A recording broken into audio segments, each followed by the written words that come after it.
오늘 우리가 함께 살펴볼 교리문답은 제2계명에 대해 알려주고 있는 제96문답부터 제98문답까지 기록된 제35주일입니다. 시편 찬송 517쪽과 518쪽에 기록되어 있는 교리문답 제35주일을 교독하도록 하겠습니다. 하이데베르 교리문답 제35주일 제96문 제2계명에서 하나님께서 요구하시는 것은 무엇입니까? 어떠한 식으로든지 하나님의 형상을 만들지 말고 하나님께서 그분의 말씀을 통하여 명령하신 것 외에 다른 방법으로 하나님을 예배하지 말아야 한다는 것입니다. 제97문 그렇다면 어떤 형상도 만들지 말아야 합니까? 하나님은 어떤 방식으로든 눈에 보이게 그려질 수 없으며 그려져서도 안 됩니다. 피조물은 그려질 수 있지만 하나님께서는 우리에게 피조물에게 예배하기 위해서 또는 피조물을 통해 하나님을 섬기기 위해서 피조물의 형상들을 만들거나 가지는 것을 금하십니다. 제98문 그러나 형상들이 평신도를 위한 책으로 교회에서 허용될 수는 없습니까? 없습니다. 왜냐하면 우리가 하나님보다 더 현명해지려 해서는 안 되기 때문입니다. 하나님께서는 자기 백성들이 말 못하는 형상에 의해서가 아니라 주님의 말씀에 살아있는 설교에 의해서 가르침 받기를 원하십니다.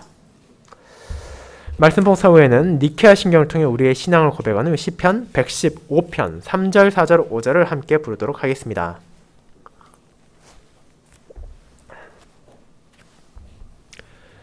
사랑하는 주 예수 그리스도 안에 있는 형제 자매님들, 여러분은 종종 누군가를 사랑한다고 하면서 혹은 누군가를 지지하고 따른다고 하면서도 정작 그 대상이 원하는 방식으로 행동하지 않는 사람들을 볼 수 있습니다. 우리가 연예인이나 운동선수 혹은 정치인들에 대한 뉴스 등의 기사에서 발견할 수 있는 수많은 말로 옮기기도 힘든 소위 악플들은 대부분 단순히 그 대상을 싫어하기 때문에 남기는 것이 아니라 그와 대치되는 다른 대상을 사랑하기에 그의 경쟁자가 될 것 같은 사람을, 그의 생각과 반대되는 인물을 향해 끔찍한 악의를 드러내는 것이기도 합니다. 때에 따라서는 자신의 이득을 계산하며 그런 팬이나 지지층의 악행을 조장하는 경우도 있지만 대부분 그처럼 선을 넘은 방식의 애정은 누구도 기뻐하지 않을 뿐 아니라 그것을 제지하려고 노력하곤 합니다.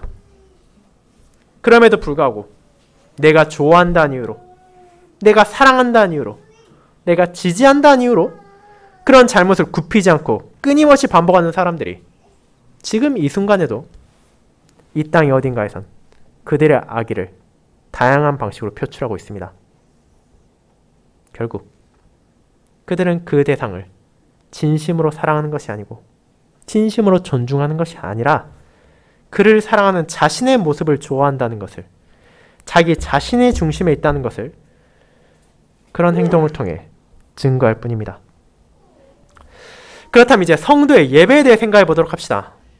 제1계명을 통해 하나님만을 사랑하고 그분만을 경외하고 그분만을 두려워하며 그분만을 따라야 한다는 진리를 고백한 신자는 이제 이어지는 제2계명을 바라보게 됩니다. 이 명령을 통해 하나님께서는 그분의 사랑을 받고 있는 언약 백성, 그분을 사랑하는 성도들이 어떤 방식을 통해 어떤 자세를 가지고 하나님을 예배해야 되는지를 알려주신 것입니다.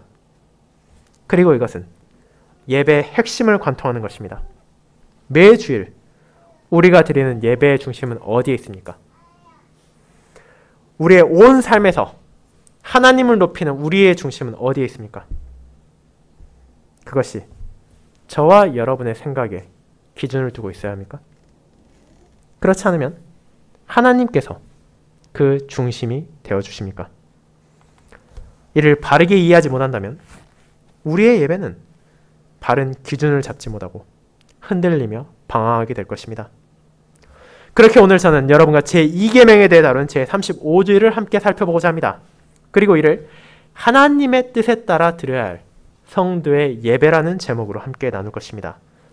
이를 통해 하나님께서 이 계명을 통해 무엇을 금지하고 있으며 우리에게 어떤 소명을 주셨는지를 알아보고 그를 통해 우리에게 베풀어진 예배의 소중함과 그를 통해 받게 되는 위로와 감사를 더욱더 풍성히 누리고자 합니다. 이를 첫 번째, 예배에 있어서까지 자신이 중심이 되고자 하는 사람의 욕망과 두 번째, 그분을 어떻게 예배드려야 하는지를 알려주신 하나님의 은혜라는 소주제로 살펴보겠습니다. 먼저 첫 번째, 예배에 있어서까지 자신이 중심이 되고자 하는 사람의 욕망에 대해 알아보겠습니다. 형제자매 여러분, 지난주일 저와 여러분은 언약의 10가지 말씀에 대해 고백하는 첫 번째 주일, 제34주일을 함께 나누었습니다. 이는 우리가 참된 믿음으로 행해야 하는 선의 기준, 하나님께서 자신의 백성들이 그들의 소신이나 혹은 사회의 풍조에 따라 흔들리지 않도록 하기 위해 주신 거룩한 율법이 무엇인지를 알려주는 것이었습니다. 그렇다면 그와 같은 율법에 대해 우리는 무엇을 고백하며 시작합니까? 가장 먼저 우리가 깨닫게 되는 것은 십계명의 서론이라고도 할 수 있는 한 문장, 난 너를 애굽 땅 종되었던 집에서 인도하여낸 너의 하나님 여호와니라는 표현을 결코 가볍게 여겨서는 안 된다는 것입니다.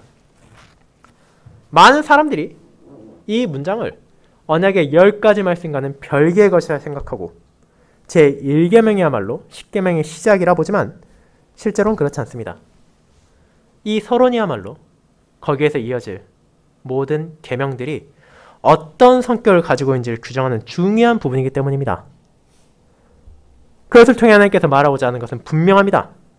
이는 언약 백성들의 구원을 획득하기 위해 하나님의 은총을 받을 자격을 갖추기 위해 율법이 주어진 것이 아니라 먼저 그들에게 하나님의 자비의 손길이 값없이 베풀어졌다는 것입니다. 어떤 능력도 어떤 자격도 없는 이들이 애굽에서 탈출하고 강대한 바로의 군대에서 살아남을 수 있었던 것은 오직 하나님의 은혜 때문이었습니다. 그렇게 하나님께서는 자신의 백성들에게 긍휼을 베푸시고 그분의 사랑을 받은 자들이 이제 어떻게 그분을 사랑할 수 있을지를, 그리고 그 사랑에서 어떻게 이 세상 안에 사랑을 나타낼 수 있을지를 알려주기 위하여 그분의 거룩한 율법, 신자들이 마음에 새기고 자신의 모든 삶의 기준으로 삼아야 할 율법을 주신 것입니다.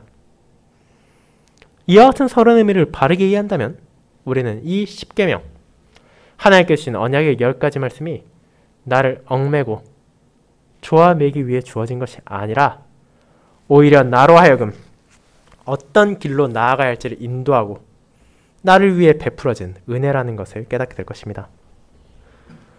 이제 그와 같은 서론을 고백한 신자는 제1계명을 바라보았습니다. 너는 나 외에는 다른 신들을 내게 있게 말지니라는 이 명령, 너무도 당연해 보입니다. 특별히 이 계명이 세상의 불신자들이 아니라 언약 백성들에게 주어졌다면 그들은 당연히 하나님을 섬기는 사람이지 않겠습니까? 하나님을 경외하며 사랑하는 사람들이지 않겠습니까? 그런데 이처럼 너무나 당연해 보이는 제1계명조차도 신자들의 삶 가운데 쉽게 무너져 내린다는 것을 우리는 알고 있습니다. 왜냐하면 저와 여러분들 또한 나의 능력만으로는 이 계명을 온전하게 지킬 수 없기 때문입니다.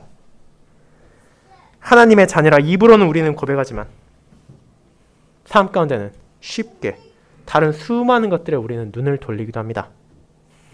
때로는 연예인, 철학자, 정치인과 같은 세상의 사람들에게 우리의 신뢰를 두기도 합니다. 그뿐 아니라 행복이나 쾌락, 즐거움, 사랑과 같은 감정에 모든 것을 쏟는 이도 있습니다.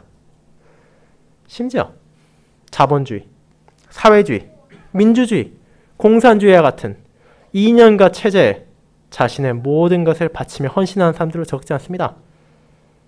그리고 그것은 불신자들만이 아니라 하나님을 섬기는 신자라 자칭한 이들에서도 종종 나타나는 일입니다. 물론 그와 같은 모든 것들 무가치하다고는 할 수 없을 것입니다. 그런데 그것들이 하나님을 향한 여러분의 마음을 조금이라도 빼앗아간다면 그것은 그 순간 우상이 됩니다. 여러분이 하나님께 바쳐야 할 사랑, 하나님을 향할 두려움, 하나님을 향한 존경, 하나님을 향한 경외, 그와 같은 감정들이 온전히 그분께로 향하지 못하고 조금의 실마리 같은 아주 약간이라 하더라도 다른 대상에게로 나아간다면 그것은 이미 저와 여러분에게 제1계명을 범하게 만드는 것이기 때문입니다. 만약 그와 같은 것들, 그 모든 것들이 하나님께서 우리에게 주실 것을 조금이라도 대체한다고 생각한다면 그것은 이미 우리 안에서 우상으로 자리 잡은 것입니다. 그렇게 제1계명은 결코 우리에게 의미가 없는 공허한 명령이 아니라 저와 여러분 가운데, 여러분의 삶 가운데 지켜져야 할 실제적인 명령입니다. 그리고 만약 누군가 제1계명을 지키지 않으면서 다른 계명들을 지킨다는 것은 이미 불가능한 것입니다. 왜냐하면 그는 이미 자신의 삶의 기준을 하나님의 뜻이 아니라 나의 소신 혹은 사회의 다른 무언가로 규정했기 때문입니다. 하나님을 전심으로 사랑하지 않는 자가 하나님의 뜻을 전심으로 지킨다는 것은 애초에 가능하지 않습니다. 그렇게 제1계명은 저와 여러분을 하여금 우리가 마음을 다하고 뜻을 다하고 힘을 다하여 사랑해야 될 단 한 분이 누구인지를 알려줍니다. 그분은 유일하신 참 하나님이십니다. 그분만이 나의 모든 사랑을 받으시기에 합당하며 나를 사랑하신 그분을 향한 사랑 안에서 이 세상의 다른 모든 것들이 가치를 가집니다. 그렇게 우리가 그분을 전심으로 사랑하고 경외하며 복종한 이유는 그분만이 참 하나님이기 때문입니다. 그분께서 천지를 창조하시고 섭리로 다스리시며 그분의 경륜하에서 자기 백성을 돌보시고 사랑하는 분이십니다.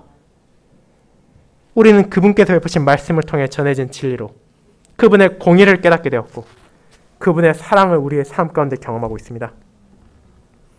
그렇게 신자는 자신의 모든 마음으로 그분께 나아가며 나의 모든 기준을 그분께 두어야 합니다.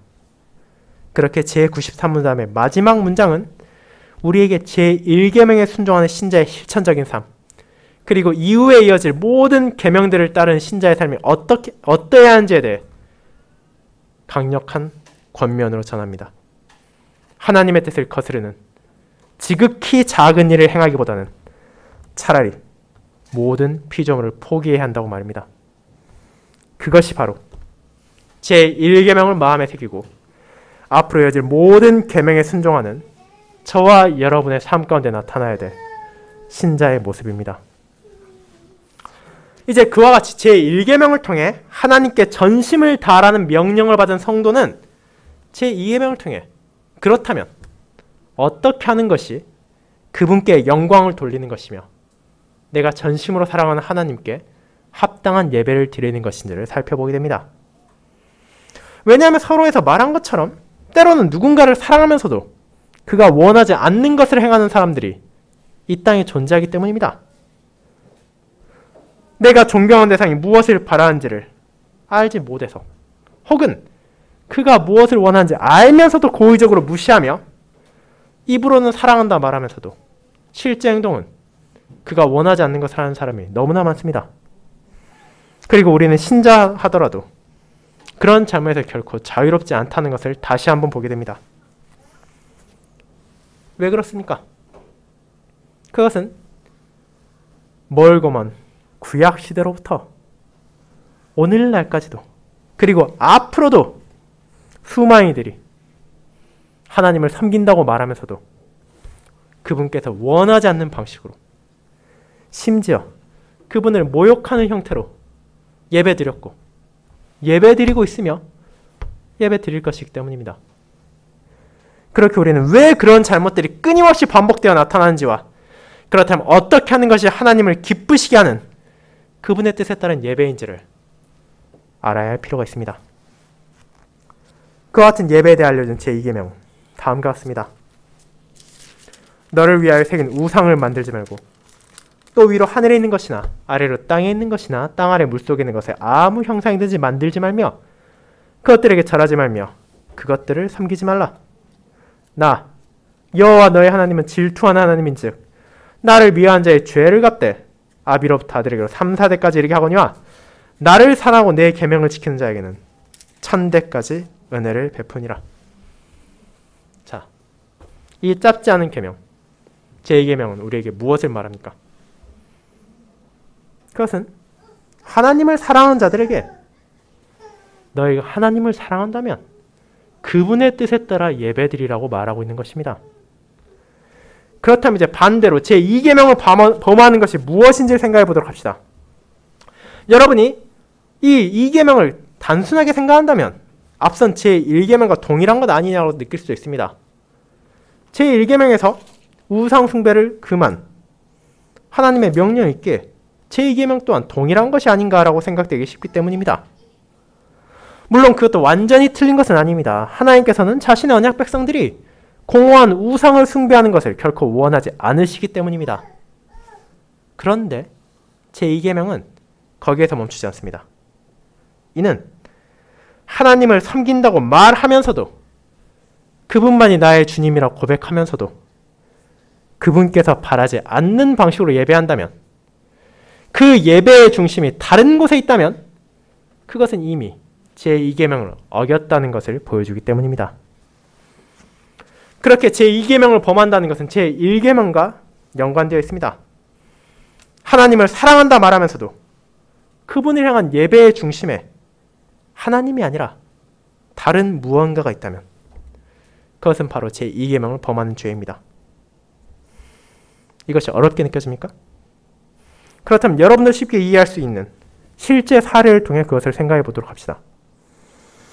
이와 같은 제2계명을 어긴 가장 대표적인 사례는 여러분도 잘 알고 있을 출애굽시기에 나타난 금송아지 사건입니다. 물론 여러분은 그것은 제1계명을 어긴 우상숭배가 아니냐고 오해할 수 있습니다. 하지만 이는 그들이 어떤 방식으로 그 송아지를 향해 나아간지를 잘못 본 것입니다. 이스라엘 백성들이 갑자기 정신이 나가서 금송아지가 우리를 애굽 땅에서 인도해냈다고 말한 것입니까? 그렇지 않습니다. 그들은 금송아지를 만들고 그 앞에 절하고 그 앞에 예배드리면서 지금 우리는 하나님을 섬기고 있다고 말하고 있습니다. 다만 그들이 직면한 문제는 그 하나님을 자신들의 부족한 지혜로는 온전히 이해할 수 없다는 데 있었습니다. 하나님의 뜻에 따라 그들을 애굽에서 인도해낸 모세가 시내산에 올라간 지 긴 시간이 지났음에도 불구하고 내려오지 않는 것을 본 이스라엘 백성들은 두려워하기 시작했습니다. 황량한 광야에서 그들을 돌볼 자가 없다는 생각이 빠졌고 그 마음의 위로를 받고 확신을 가지기 위해 그들의 아주 친숙한 방법을 사용했습니다. 그것이 바로 당시 애굽을 비롯한 이방의 많은 나라에서 풍요와 다산의 상징으로 받아들여졌던 송아지의 형태로 하나님을 형상화한 것입니다. 그들은 눈앞에 있는 송아지를 바라보고 그 앞에 절하고 예배함을 통해 그들을 돌봐줄 신이 실제하고 있다는 믿음을 가지고자 했습니다. 즉, 하나님을 부르면서도 그분을 동물의 형상으로 만들어 예배했다는 것입니다. 그리고 이것은 우리가 볼 수 있는 유일한 예시가 아닙니다. 이스라엘 백성들, 불안과 염려로 하나님을 바르게 예배하지 못했습니다. 그런데 그것만이 아니라 때로는 정치적인 이유가 예배를 더럽히고 오염시키는 경우가 있다는 것을 우리는 알고 있습니다. 솔로몬 왕이 죽은 이후 언약 백성의 나라는 르호보암이 다스리는 남쪽의 유다와 여로보암이 통치하는 북쪽의 이스라엘로 분열되었습니다. 그런데 북이스라엘 왕인 여로보암은 여기서 한 가지 문제를 발견했습니다. 그 이유는 그것은 바로 하나, 남쪽인 유다의 예루살렘, 즉 성전이 위치하고 있었다는 것입니다. 우리가 잘 알고 있는 것처럼 언약 백성들은 매 절기에 맞추어서 모두가 성전에 내려가 예배를 드리고 제사를 바쳐야 할 의무가 주어져 있습니다. 그런데 여로보암은 만약 북쪽 이스라엘의 백성들, 자신을 따르는 백성들이 절기마다 남쪽 유다인 속한 예루살렘에 내려가 예배를 드린다면 점점 그들의 마음이 나를 떠나서 다윗의 후계인 르호보암에게 나아가지 않을까 염려한 것입니다. 그것은 지극히 정치적인 동기에서 발생한 문제였습니다. 여로보암 역시 하나님을 섬긴 것 자체는 어떤 문제도 가지고 있지 않았고 북이스라엘 백성들 또한 여호와께 제사드리고 그분의 은혜 가운데 우리가 살고 있다는 것은 너무나 잘 알고 있었습니다. 자, 그렇다면 이스라엘 왕으로 그는 무엇을 행했습니까? 하나님의 뜻을 거스르는 일을 행하기보다는 자신의 권력, 자신의 정치적인 안정성을 기꺼이 내려놓을 수 있었습니까? 그렇지 않았습니다. 그는 그 대신 이스라엘에 속한 베델과 단 두 지역에 금송아지를 만들었습니다. 그리고 그것으로 나아가 백성들이 하나님을 예배드리게 함을 통해 굳이 예루살렘에 내려가지 않아도 된다는 제안을 한 것입니다. 자, 그렇다면 이 행동, 여로보암이 만든 베델과 단에 있는 금송아지, 그 금송아지를 통해 하나님을 예배드리는 행동은 그가 살아있는 동안의 한순간의 어리석음으로만 끝났습니까? 여러분은 오늘 읽은 본문에서 그렇지 않다는 것을 발견하게 됩니다. 이스라엘의 제10대 왕인 예후는 아합 시절부터 이스라엘에 급속도로 퍼지기 시작한 바알 신앙을 제거했습니다.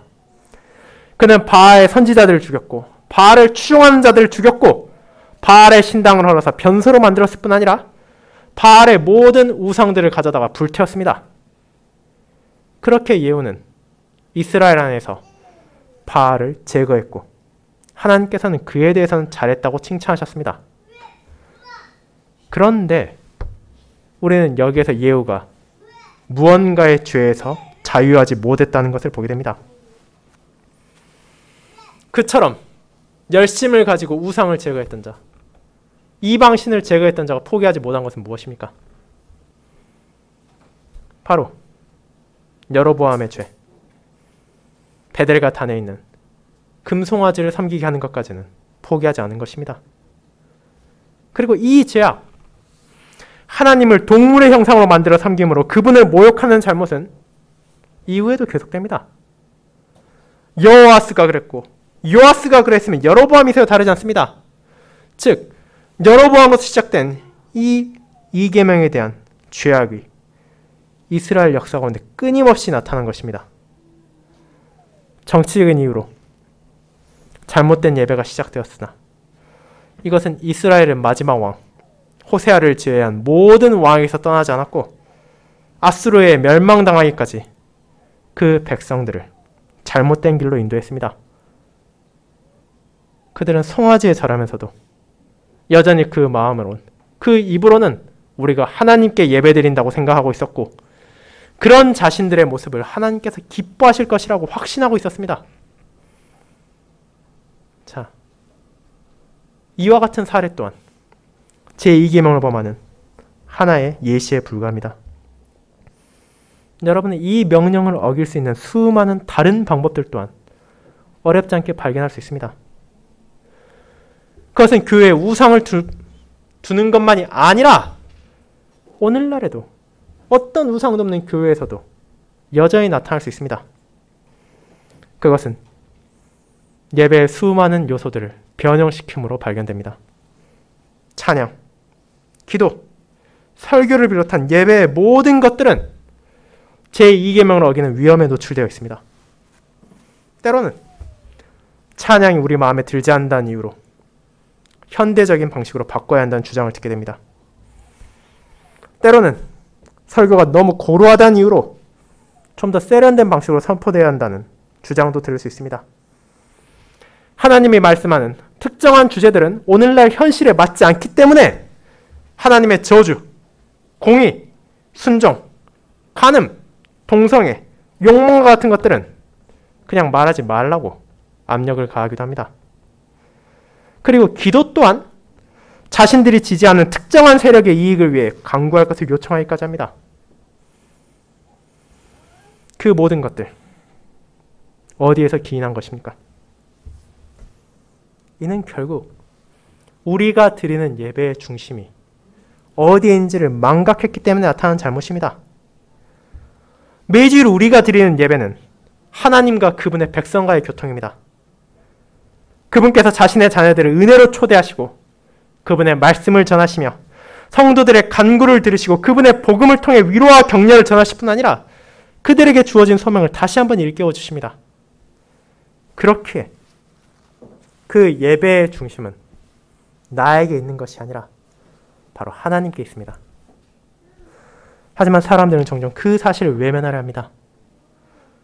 그들은 하나님만을 믿는다고 말하면서도 자기가 그 중심에 서고자 하기 때문입니다.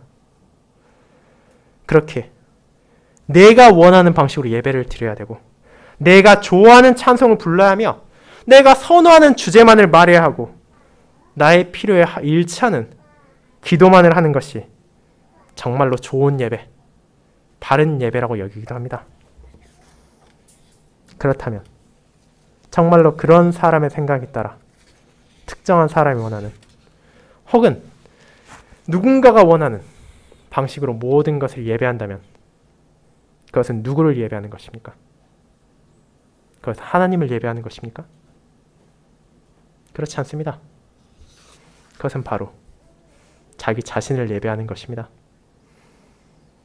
여러분은 그 답을 어렵지 않게 찾을 수 있습니다. 아무리 자신을 정당하려 한다 하더라도 예배의 핵심, 예배의 기준을 하나님께 두지 않고 나의 소신, 사람의 교훈, 사회의 풍조에 내어준다면 이것은 제2계명을 범하는 죄악이기 때문입니다. 사랑하는 형제자매 여러분, 물론 저는 예배에 관한 그 모든 논의들이 어떤 가치도 없다고 말하는 것은 아닙니다. 오늘날 우리가 초대교회로 돌아가자는 이유로 한국어 성경을 버리고 헬라어 성경을 사용하고 어떤 악기도 이용하지 말자고 할 필요는 없습니다. 그것은 신자로 하여금 하나님을 예배드리는데 어려움을 가져오는 또 다른 방식으로 하나님의 뜻을 어기는 것이기 때문입니다. 그러나 예배에 관한 모든 논의의 중심에는 무엇이 있어야 합니까? 하나님의 가르침이 있어야 됩니다. 예배의 모든 요소는 나를 감동시키기 위해서, 나에게 유익을 주기 위해서, 나에게 기쁨을 주기 위해서가 아닙니다. 예배를 통해 우리가 받게 되는 감격과 행복과 위로와 즐거움은 오직 하나님께 우리 마음의 중심을 두고 그분을 향해 나아갈 때 자연스럽게 주어지는 은혜이지 우리가 억지로 만들어내는 것이 아니기 때문입니다. 만약 여러분이 그런 요소들만을 원한다면 우리가 나아가야 될 곳은 예배당이 아니라 콘서트나 토의장이나 다른 곳이 될 것입니다. 그렇게 우리는 하나님을 우리가 더 잘 알고 있는 방식대로 예배드리겠다는 이유로 금송아지를 만들고 그것을 고집한 구약 성도의 잘못을 반복해서는 안 됩니다. 평신도를 위해서라고 말하며 하나님의 형상을 만들고 그것에 예배드리게 한 로마 교회의 잘못을 반복할 필요도 없습니다. 그뿐 아니라 우리는 매주일 교회에서 드리는 예배의 중심만이 아니라 우리의 일상에서도 끊임없이 계속돼야 될 하나님을 향한 찬양과 높임이 그분의 가르침에 기준을 두고 행해져야 된다는 것도 기억해야 합니다.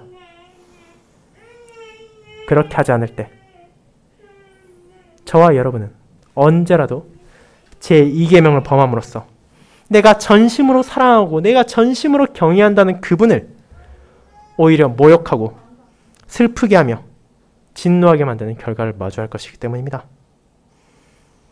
그렇다면 이제 두 번째, 그분을 어떻게 예배드려야 하는지를 알려주신 하나님의 은혜에 대해 생각해 보겠습니다. 성도 여러분, 이와 같이 제2계명의 위험이 언제나 우리 주변에 도사리고 있다면 그렇다면 우리는 도대체 어떻게 예배드려야 합니까? 우리가 어떻게 하는 것이 마음을 다하고 뜻을 다하고 힘을 다해 그분을 사랑하고 경외하며 의지함으로써 하나님께 합당한 찬양과 높임을 바치는 것입니까?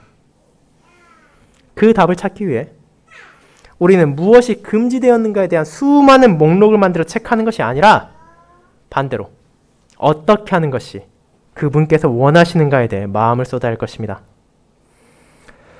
물론 공적인 예배를 포함한 하나님을 향한 경배에서 분명히 금지되어 있는 것들이 있습니다.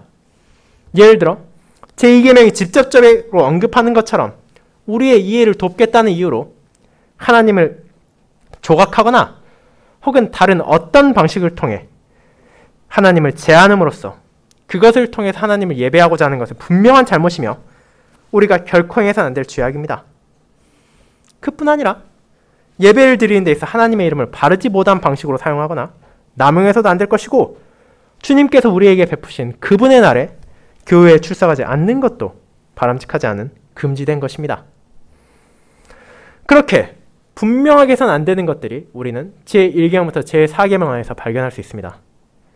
그럼에도 여전히 예배의 많은 요소들은 하나님께서 명시적으로 우리에게 명령하신 것은 아닙니다. 예를 들어 하나님께서는 우리에게 예배를 몇 시에 시작해야 하는지 말하지 않으셨습니다. 예배에 있어 어떤 언어를 사용하는 것이 합당한지에 대해서도 명령하지 않으셨고 예배의 순서에 있어서도 그 모든 것들을 하나하나 지시하지 않으셨습니다. 그렇다면 지금 개혁교회를 포함한 신실한 많은 교회들이 가지고 있는 예전들은 어떻게 만들어진 것입니까? 우리는 정말로 이것이 제2계명을 범한 것이 아니라고 확신할 수 있습니까? 그 답은 그렇다입니다. 물론 우리가 지금 가지고 있는 예전이 완벽하다고 말할 수 없습니다. 시간이 지나면 주님의 은혜 안에서 더 나은 예배 순서가 나타날 수도 있습니다. 오늘날 우리가 가지고 있는 예배 방식이 과거와 동일하지 않고 많은 부분에서 개선된 것처럼 앞으로도 그런 변경점이 교회의 역사에서 나타날 것입니다. 그런데 이처럼 우리가 가지고 있는 예전이 완전하다고 말할 수 없음에도 불구하고 왜 우리의 예배 방식이 계명을 어기진 않는다는 것을 의심하지 않을 수 있습니까? 그 이유는 단 하나입니다. 이 예전이 오직 하나님의 말씀에 기반을 두고 있기 때문입니다. 하나님께서는 구체적으로 예배의 모든 것을 명령하진 않으셨습니다. 그렇지만 그분은 또한 자신의 성도들이 마음 내키는 대로 예배하도록 방치하지도 않으셨습니다. 그분께서는 성경 안에서 우리의 삶을 다스릴 수 있는 기준들을 하나하나 모든 것을 말하진 않으셨지만 그 뜻 안에 내포되어 있는 기준 안에서 우리의 모든 행동을 바르게 할 수 있도록 하신 것처럼 예배에 있어서도 그와 동일한 은혜를 베푸신 것입니다. 간단한 예로 하나님께서는 예배의 본질이 쌍방향 교통이라는 것을 알려주셨습니다. 이를 다르게 말하자면 언약 안에서의 교제라고도 말할 수 있을 것입니다. 그분은 예배에 있어 무작위의 인물들을 불러 모은 것이 아니라 자신의 자녀들을 불러 모으십니다. 그리고 그분께서는 그 장소에서 자신의 종들을 사용하셔서 거룩한 진리를 선포하실 뿐 아니라 그들을 향한 위로와 축복을 베푸시고 그들에게 주어진 놀라운 복음의 약속을 붙잡도록 역사하십니다. 하지만 동시에 그분께서는 자신의 자녀들이 그 예배에 참여하게 하십니다. 그분께서는 그들이 자신의 죄를 스스로 고백하게 하십니다. 그들의 믿음을 선언하게 하십니다. 하나님의 은혜를 받은 자들을 감사를 노래하게 하시며 그분을 향한 경외와 존경과 사랑을 담은 찬양을 하게 하십니다. 그리고 연보를 통해 형제와 자매들을 사랑하고 교회를 세울 수 있도록까지 하십니다. 그와 같은 참여를 통해 성도는 자신에게 주어진 하나님의 은혜에 감사로 응답합니다. 그렇기에 우리가 이와 같은 예배의 본질이 하나님과 그분의 자녀들과의 교통이라는 것을 안다면 과거 교회 역사 가운데 나타난 성도의 참여를 배제하고 성직자들을 통해서만 모든 것이 진행되었던 예배는 잘못된 방식이라고 분명히 말할 수 있습니다. 그와 같이 예배의 본질을 하나님의 말씀 안에서 발견한 것처럼 우리는 예배의 다른 요소들에 있어서도 하나님의 뜻을 살펴야 합니다. 하나님의 말씀이야말로 예배를 위한 근본 규범을 우리에게 가르치고 있다는 것을 중심에 두고 모든 것을 바라보는 것입니다. 그렇게 저와 여러분이 예배의 특정한 요소에서 어려움을 느끼거나 불편함을 느낄 때 우리는 그 원인을 먼저 생각해야 됩니다. 그것이 나 개인의 소신에 어긋나서 그런 것이거나 혹은 우리 사회의 통념과 어긋나서 그런 것이라면 그것은 버려야 할 잘못입니다. 우리의 예배는 사람의 소신 혹은 사회의 기준에 중심을 두고 있는 것이 아니기 때문입니다. 하지만 동시에 특정한 요소가 하나님을 향한 우리의 예배에 어려움을 만든다면 이는 그분께서 전하신 말씀 안에서 진지하게 고려할 필요가 있을 것입니다. 종교개혁 시대 성도들이 하나님의 말씀을 가까이 하고 그분의 가르침을 깨닫도록 하기 위해 소수의 성직자만이 읽을 수 있는 라틴어가 아니라 그들의 일상에서 쓴 언어로 주어진 번역된 성경을 사용하기 시작한 것처럼, 또한 소수의 훈련받은 성가대 웅장하고 장엄한 찬송이 아니라 모든 신자들이 함께 부를 수 있는 찬송을 회복한 것처럼 우리는 하나님의 뜻 안에서 예배의 중심을 두고 예배를 회복하고 예배를 개선해 나가야 할 것입니다. 물론 그것을 실천한다는 것은 쉬운 것이 아닙니다. 다른 계명들이 그러한 것처럼 제2계명에 대한 우리의 순종 또한 하나님의 은혜 없이 사람의 노력만으로 이루어질 수 있는 것이 아니기 때문입니다. 그렇게 우리는 끊임없이 그분의 은혜와 자비를 구하며 그분의 말씀을 가까이 하고 그분의 뜻 안에서 교회를 세우기 위해 노력해야 합니다.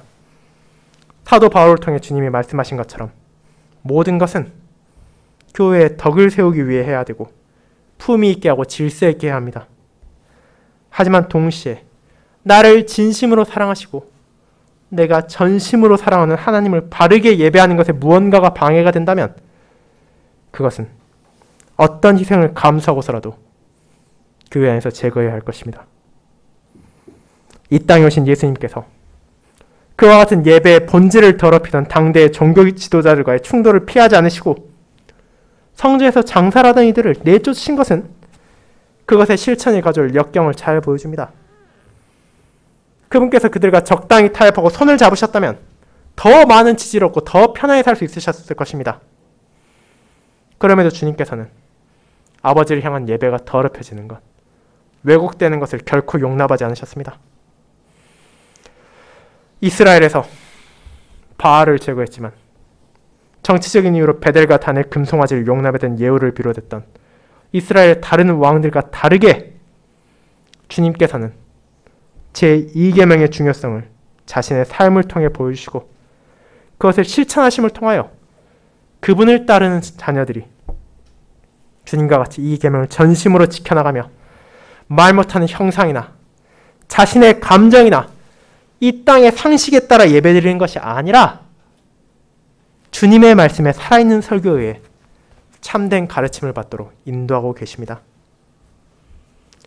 사랑하는 성도 여러분, 그렇게 제2계명은 하나님의 사랑을 받고 있는 그분을 사랑하는 자들이 어떻게 예배를 드려야 하는지를 알려줍니다. 우리는 분명 구체적으로 어떤 순서로 무엇을 해야 되는지에 대한 명시적인 가르침을 받지는 않으셨지만 그분께서는 그 모든 것을 이끌어낼 수 있는 자신의 말씀을 주셨고 그리고 무엇보다 중요한 예배의 본질에 대해 알려주셨습니다. 예배의 중심은 언제나 사람이나 전통이 아니라 하나님을 높이는 데 있어야 하며 그 예배의 본질은 그분과 언약 백성의 교통이라는 사실을 잊지 말아야 합니다.